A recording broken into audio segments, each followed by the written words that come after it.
My name is Jessica. I'm a 35-year-old office worker. Since my husband Bob, who is 2 years younger than me, was transferred, we've been temporarily living with his parents. I stress, it's only temporary. Bob seems to enjoy living in his childhood home, but I am eager to find our own place and move out as quickly as possible. This is because I simply can't get along with my in-laws, especially my mother-in-law. She was always a nasty person, even before our marriage, but after living together, her attitude is more harsh than before. Jessica, haven't you gone shopping yet? You missed the supermarket's early bird sale. You can't even shop efficiently. Tisk, tisk. I work from home with my company's permission, but I'm still working during weekdays. There's no way I could make time for my shopping at the supermarket's early bird sale time. Mother-in-law, as I've said many times, I work during the day, so I can't go shopping until after 5 p.m. Every time I say this, my mother-in-law criticizes me. Here she goes, so arrogant. Can't even have a child. Bob and I don't have children. We haven't specifically checked at the hospital, so we don't know who is to blame. I wanted a child, but considering Bob's income, we couldn't afford the expensive fertility treatments. Even before moving in together, I was distressed by my mother-in-law's nasty remarks, but it was better when we were living separately. Living under the same roof day and night, I am exposed to her nasty remarks 24/7. My father-in-law doesn't directly make snide remarks, but he irritates me in a different way. He seems to believe that women over 30 years old are old lady, and treats me, a 35-year-old woman, as such. Hey, old lady, get me the ashtray. Why are you wearing a skirt? No one wants to see your legs. I want to tell him, if I'm an old lady, what does that make you, who's turning 60? I'm not a pushover either, so I retort each time they make rude remarks about me. But that only leads to further deterioration of our relationship as they consider it bossy. There is always a tense atmosphere in the house, and I was already feeling the limit of living together. However, after the transfer, Bob started working more on weekends and going on more business trips, so we couldn't discuss moving out. Jessica, I have another business trip this weekend. Again? You just went on a business trip. This new branch seems to have a lot of business trips. Before his transfer, although he had to work overtime, there were hardly any weekend work or business trips. Can't be helped, right? The work changes with the workplace. Sure, things change when jobs change, but isn't this a bit much? Thanks to this, we are not even able to find a place to move, even though we were supposed to live with my in-laws temporarily. What if we had to live with my in-laws for a long time? I was afraid of that. But then, one day, something happened. As I was removing laundry from Bob's bag after his business trip, I found a piece of paper in his bag's pocket. It turned out to be a printout of an online booking from a travel website. I figured it was just the flight and hotel booking for his business trip, but when I read it more closely, I couldn't believe my eyes. There was a hotel reservation that included tickets to Disneyland for 2 people, and the date was yesterday. That is, the day Bob was on a business trip. Of course, Bob's company has nothing to do with Disneyland. Sure, they deal in seafood, but that's as close as they get to Disneyland. It doesn't matter.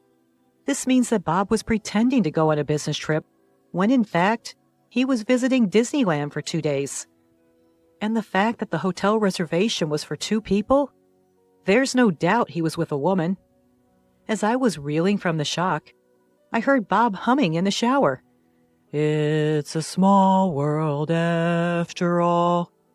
The well-known theme song of a famous ride. He must have been reminiscing about Disneyland and humming unconsciously. But it seems that attractions are not important in a fun and enjoyable affair trip. I was so angry that I was ready to charge into the bathroom and confront Bob. But just then, Bob's phone rang. I was too enraged to think clearly, so I answered the call without thinking. Hello? Hello? For a moment, I heard a young woman's voice, and then the call was abruptly cut off. Could it be? I was convinced.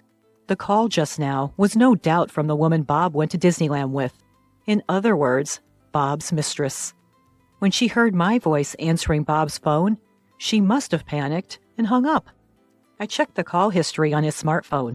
Bob isn't really security conscious, so he doesn't bother to set a decent password. I figured his passcode would probably be his 4-digit birth date. And bingo! The phone was unlocked in no time. But looking through his smartphone made my head spin. Evidence of his infidelity was pouring out of it, unmistakable and overwhelming. The image files were full of selfies of him and a young woman. The dates the photos were taken were all days when Bob had been on business trips or working on his days off. I was amazed at his recklessness, even leaving pictures of their intimate moments. Looking at the call history again, I saw the name Melissa Smith, so I searched for the same name in his WhatsApp friends list and opened the chat screen. "Bob, I love you. I want to be your wife soon." This woman, Melissa, seems to be hoping to marry Bob. A homewrecker, perhaps? As I was mulling this over, Bob came out of the bathroom. Ah, that's refreshing.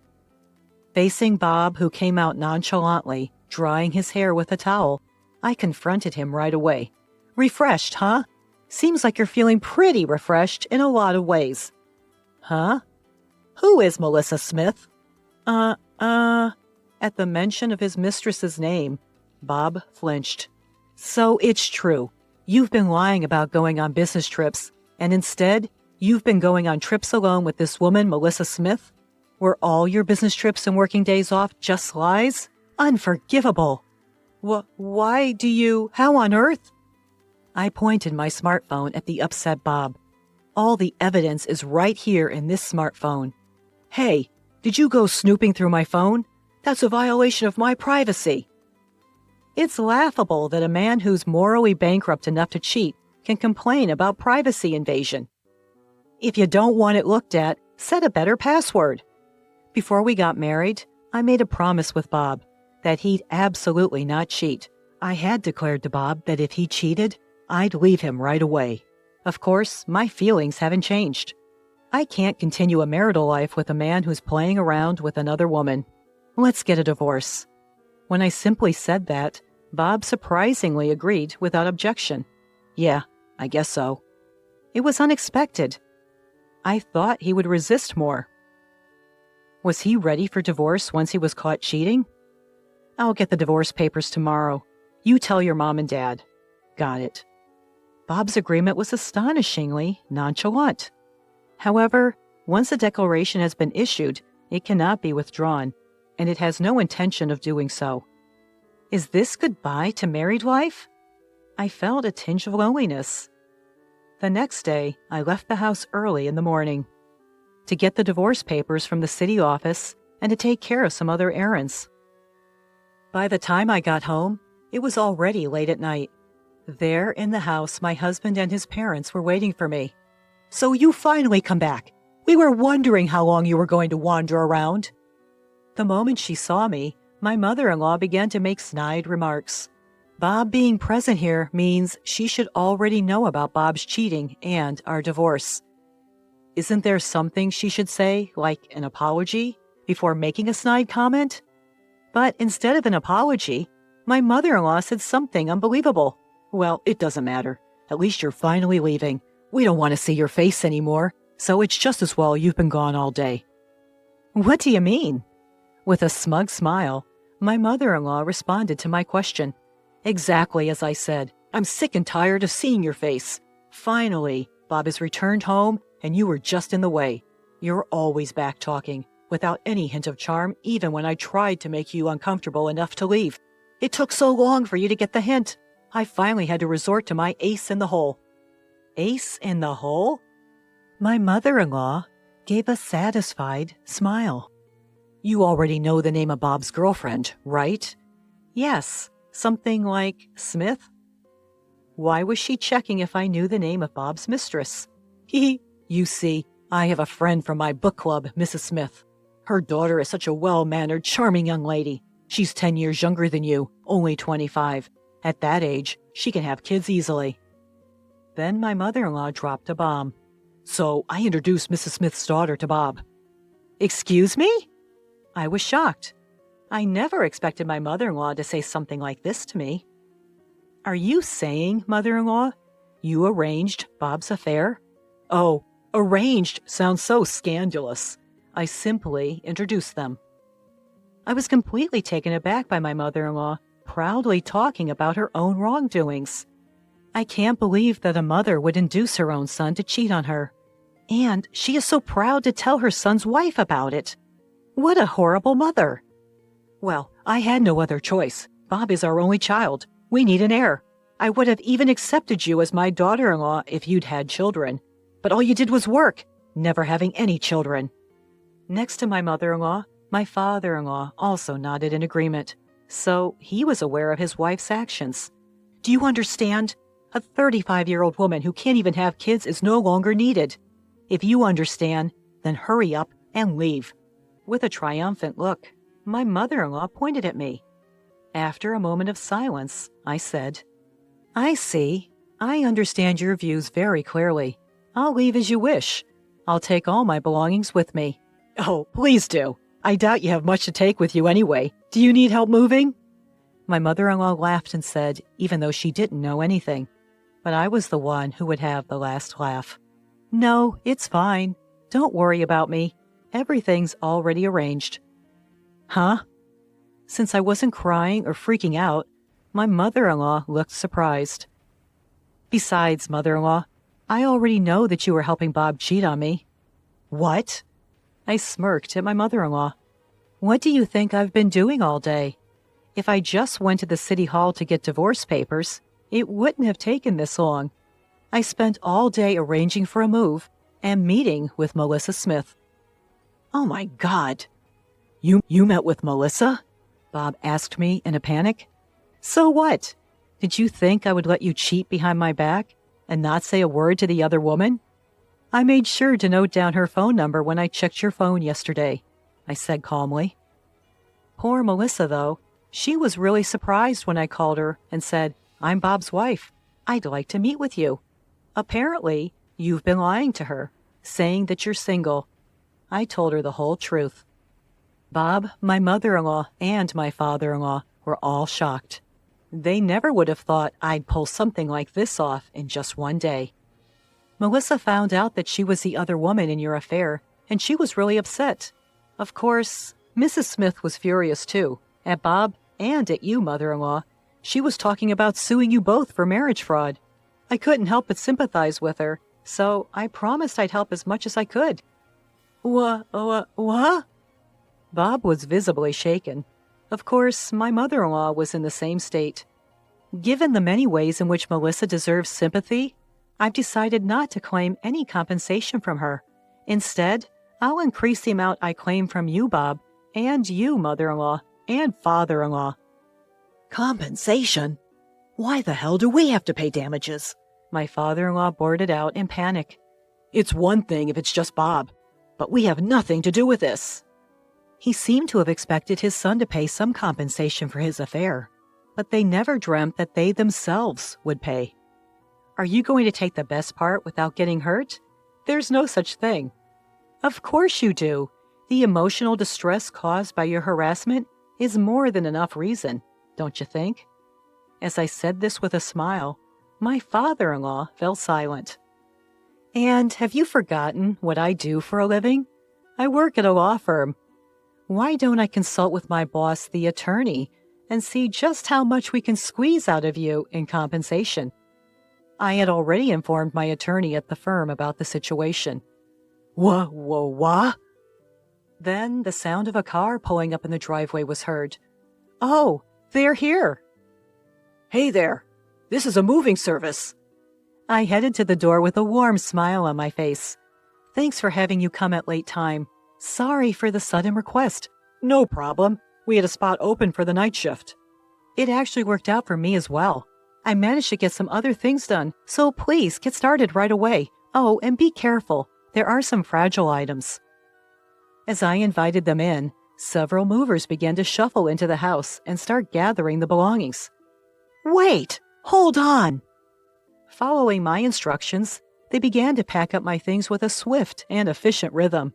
Not just my clothes, books, and computer, but even the appliances in the living room and kitchen.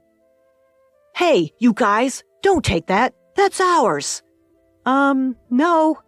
I brought everything here when we moved in. They're all mine.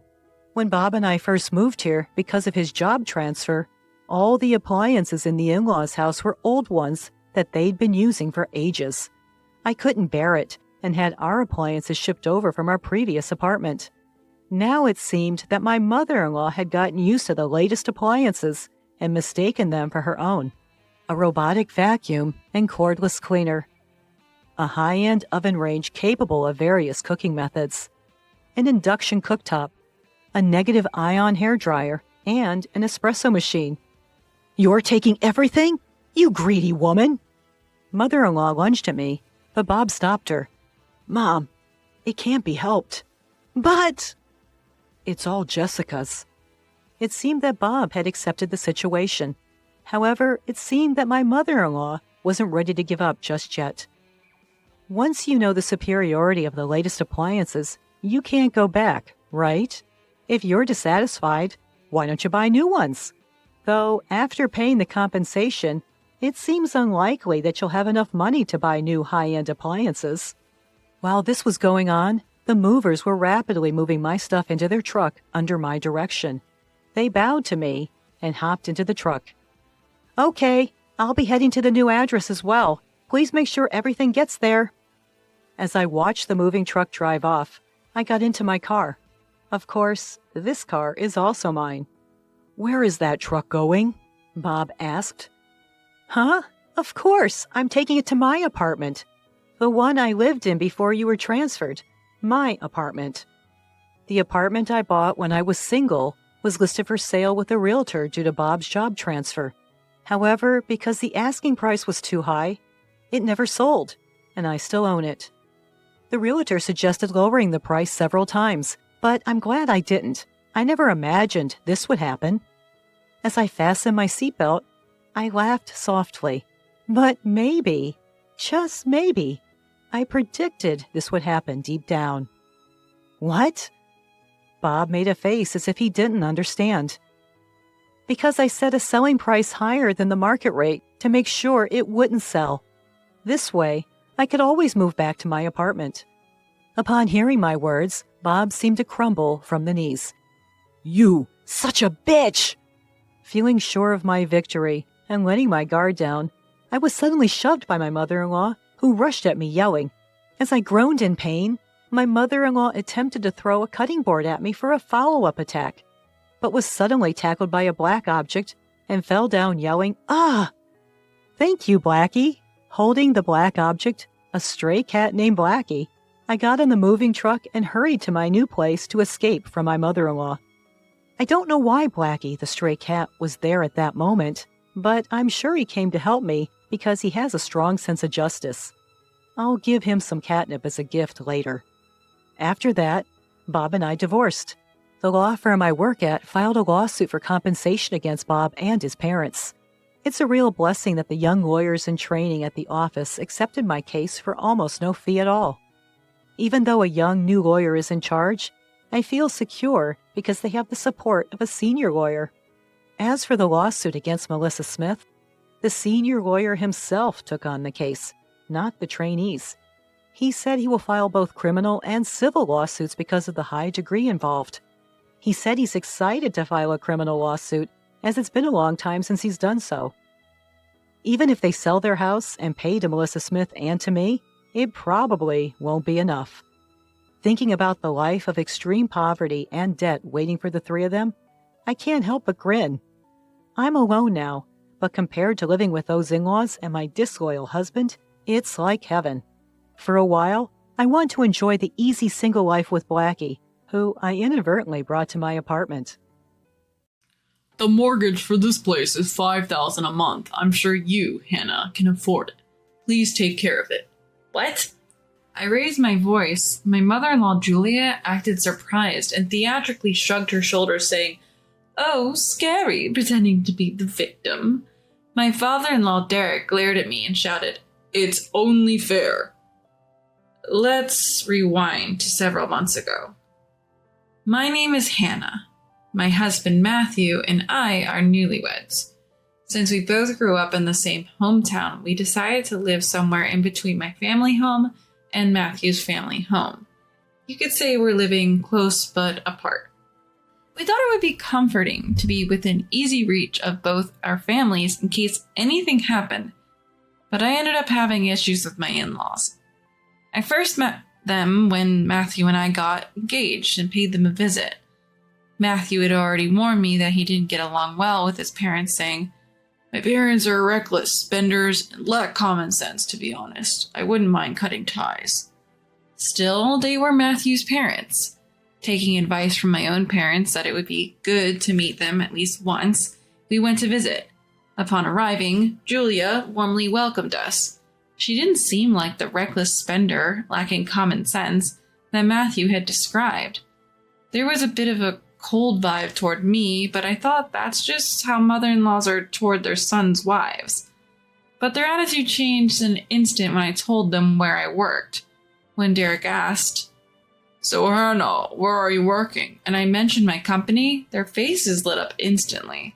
From that moment on, they were thrilled, saying, "We've got ourselves a wonderful daughter-in-law." They welcomed me as if they had completely forgotten the slightly cold treatment just moments before. On our way home, Matthew warned, "Be careful around my parents." But at that time, I didn't understand what he meant. Then Matthew and I got married. A few weeks into our new life, I got a call from Julia after work. I picked up the phone and Julia quickly said, "Hannah, please come over right away. We'll be waiting at home," before hanging up. I thought maybe something had happened to my in-laws, so I rushed over to their house. Running in a suit in the summer heat, I was soaked in sweat. Though I was a sweaty mess, I rang the doorbell and a smiling Julia greeted me, making me feel a bit relieved. "Thank you for coming," she smiled as she welcomed me in. I wonder why they called me over. Sitting in the living room with a cup of coffee, my in-laws walk in with a laptop smiling. "What's going on? Is there something wrong with the laptop?"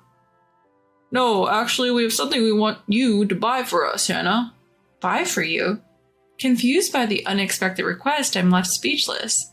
Ignoring my bafflement, Derek opens the laptop. Displayed are pictures of high-end designer bags and luxury watches. "So you want me to buy these for you?" "Yes, I'd like the bag and your father-in-law wants the watch." "Why should I buy these things for you?" My question prompts a sudden change in their facial expressions. The smiling faces turn stone cold and I feel a sense of dread. "We gave you the treasure that is our son, didn't we? You could at least buy us this much in return." "You work for a well-known company, Hannah. You're wealthy. Just buy them. No complaints." Frustrated, I shake my head. I can't justify buying such expensive gifts when it's not even a special occasion. Nonetheless, they keep pushing, eventually yelling at me from both sides.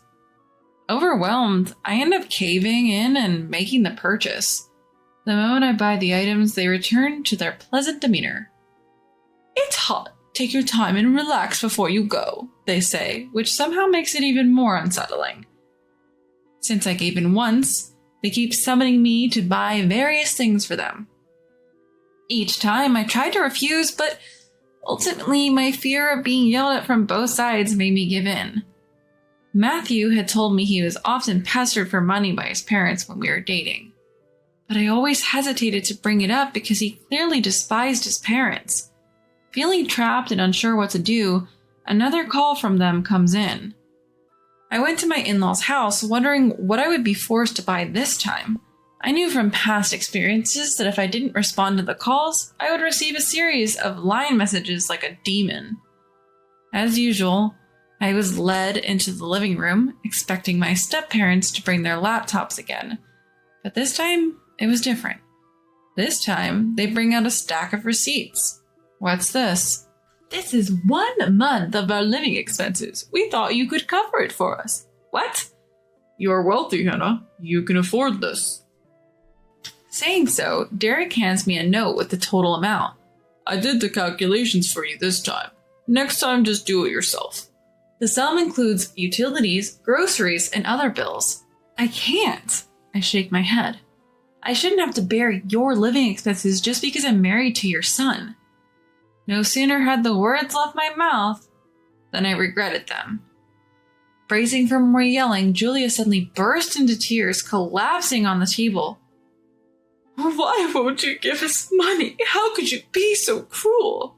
Derek, who's hugging a loudly sobbing Julia, yelled, This is outrageous. People usually send money to their parents willingly, and we even calculated how much you should give us. Both Derek's shouting and Julia's wailing ring in my ears. I just want to leave this place. I want it to be over. Unable to tolerate my in-laws' incessant complaining, I find myself handing over money yet again. But my funds are not infinite. At this rate, my savings will be drained by my in-laws.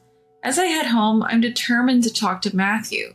But when I see him, I realize he's not in the state for any discussion. Though he came home before me, Matthew was just sitting in the dark staring blankly. Matthew, what's wrong? Turn on some lights at least. When I flip on the lights, Matthew turns his face towards me. What's going on? I ask a visibly drained Matthew, who replies, I've been laid off. Matthew had been troubled by conflicts with his boss for some time. Since we work in the same field, it wasn't surprising that Matthew was laid off. It must have been his disagreeable boss who put him on the chopping block. I can't add any more stress to Matthew's life right now. I keep the situation with my in-laws to myself. Weeks later, my in-laws summon me again, but this time it's different. Instead of their home, I'm called to a different location. And there it is, a mansion that stands out even in a suburban neighborhood. After double-checking the address and my map again, I ring the doorbell. A voice says, Come in! It's unmistakably Julia. Why is Julia here? Although I have many questions, I enter when Julia says I can. Julia greets me in the entryway. Welcome. Whose house is this, I ask. Julia said with a surprised look on her face. It's our house, says Julia, looking shocked. I'm dumbfounded. My in-laws had been begging me for money, yet they've managed to build this mansion? As I'm guided into the living room, Derek is there. I sit down opposite them. How did you build a house like this? We took out a loan. Even old folks like us found a lender willing to lend. How will you repay the loan? Asking you to help with that is why we invited you today, Derek laughs. The mortgage is $5,000 a month. You can handle that, Hannah. What? When I raise my voice, Julia dramatically flinches, exclaiming, Oh, you're scaring me. Derek glares at me. It's to be expected. We're not working. Do you think we can pay $5,000 on our own? Don't take a loan you can't repay. How did you even get approved? I shudder at the thought that they might have borrowed from a disreputable source. Julia pleads. Please, Hannah, don't be such a terrible daughter-in-law and abandon two old people like us. I get up from my seat. I can't pay this time. $5,000 a month is impossible. Excuse me. Hey, wait, Derek shouts, but I'm out the door. Scared that my in-laws would chase after me, I ran back home and quickly locked the door. I rushed to Matthew, who was working on his computer in his room. Well, you scared me. Welcome back, Hannah. What are you up to? Working, actually. My side gig is doing really well, so I'm thinking of going solo. I should have told you sooner, Hannah. Is that okay? Matthew had been down since getting restructured at work, but he was stronger than I thought. With this new Matthew, I felt like I could finally open up about Derek and Julia. That's what I thought. Matthew, it's about Derek and Julia. The moment I started talking, my tears started flowing. Matthew, surprised, gently rubbed my back and asked, What happened? As I sobbed like a child, I explained the situation to Matthew, who then sighed in frustration. Ugh, my parents. When will they stop tormenting people? It turns out Matthew had endured similar treatment from my in-laws before we got married.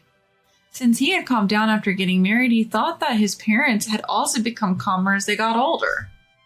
Who would have thought they'd be targeting you, Hannah? What should we do? At this rate, we'll have to pay Derek and Julia $5,000 every month. Matthew thought for a moment, then said, Let's move. If we move and change our numbers, we can cut them off for good. But if they come to my workplace, we're done for. They even know where I work. Feeling cornered, Matthew made another suggestion. In that case... Weeks went by, and then I got a call from Julia. Hannah, where are you? Your old address has a different name on it. They said you're not at work. The due date for the loan is long past. I calmly responded, I'm not paying. What? The loan. I'm not paying it. Figure it out yourselves, and by the way, this number will soon be out of service. I'm not done talking. Ignoring her, I hung up. Matthew and I immediately changed our phone numbers, cutting off all contact for good. To escape my in-laws, we moved abroad. We only shared our new contact information with my parents and close friends. What Matthew had suggested was for me to quit my job and move overseas. Matthew had made it big in the online business world, allowing me to quit my job. We were doing just fine on his income alone.